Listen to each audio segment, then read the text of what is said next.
Hi everyone. On March 8th, the Holy Orthodox Church celebrates the memory of the wonderful, wonderful saint who is named Theophylact of Nicomedia. Now, Theophylact was born around the year 765, but curiously enough, his original biographer did not happen to say exactly where he was from. All we know for certain is that he made his way at about age 25 to Constantinople, where he was involved in many studies, perhaps desiring to be a monk, and came under the tutelage of someone named Tarasius. Now, Tarasius at that time happened to be the first secretary to the emperor, and he took a liking to Theophylact and eventually was responsible for his religious and secular studies. Now, this same Tarasius would eventually be Patriarch of Constantinople, and indeed is a saint of the church as well.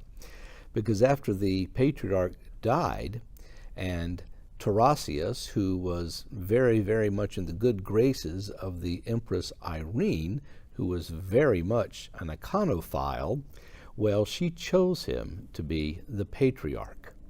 And together, the two of them, of course, in the year 787, when they convoked the Seventh Ecumenical Council, the second of the city of Nicaea. So these were rather turbulent times in trying to reestablish the holy icons in the church. Tarasius and another spiritual child of his, Michael, eventually consecrated both Theophylact and Michael to the episcopacy, and Theophylact would become the Bishop of Nicomedia.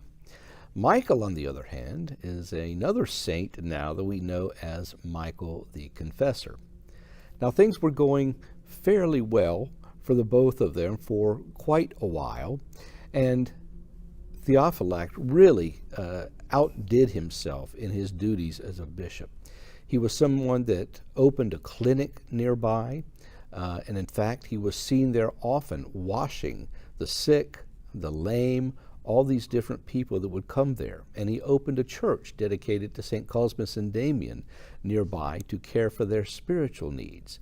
He was someone who kept rigorous fasts, who was always studying the scriptures, who ended up during his lifetime to pen a voluminous number of very important works, and was generally living the life of an absolute model Christian. Well, during that time, as emperors come and go, and the Holy Patriarch Tarasius finally ended up reposing, there was a very noted emperor who took the throne, and his name was Leo the Armenian. Now, Leo was an iconoclast. And of course, we all know that even after the Seventh Ecumenical Council, the next 80 to 100 years were going to be extraordinarily difficult for those who were wanting the veneration of the holy icons. Leo, of course, did not.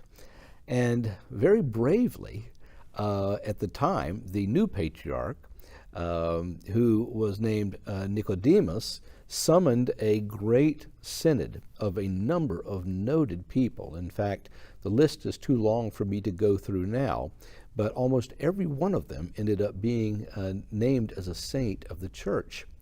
And they all came in front of Leo in order to proclaim to him the very reasons for the veneration of icons.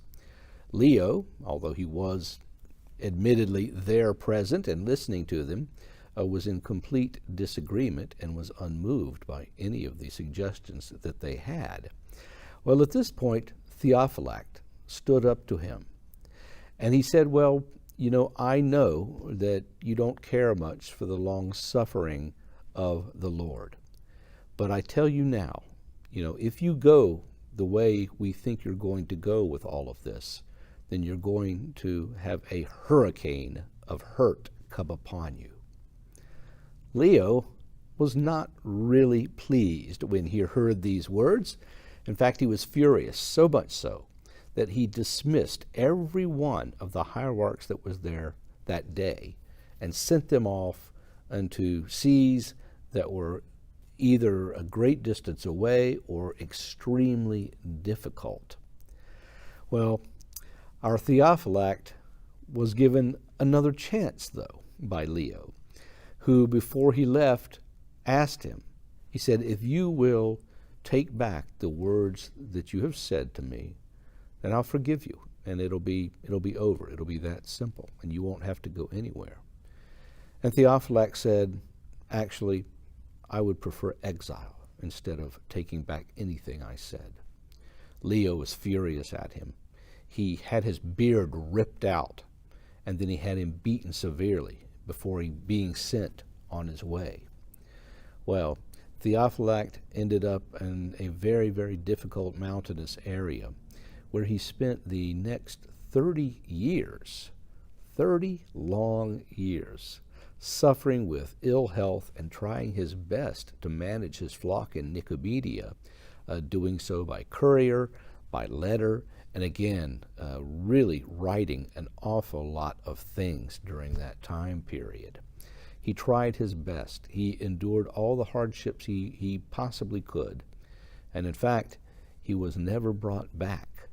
In fact, none of those bishops were. They would all repose in the sees that they were sent to. But Theophylact was not angry about any of this. He bore it all with what he felt was love for his Lord and a great sense of Christian responsibility. Until finally, in 840, he would repose happily in the Lord. And of course, during that time, the icons would see a great restoration. In fact, the same restoration that we celebrate on the Sunday of Orthodoxy. So he was able to see the efforts that he had put in bear a little bit of fruit, and went on to the Lord that he so greatly desired to see and that he had served so long. Well, what happened to Leo? It was, as St. Theophylact said, it was on the eve of Christmas, during the great feast, in one of his chapels, that some supporters of Michael II, the very Michael II whose son would be one to help finally restore the icons, well, those supporters came in and murdered Leo in his chapel. Leo struggled as much as he could to fight them off, but in the end, he could not.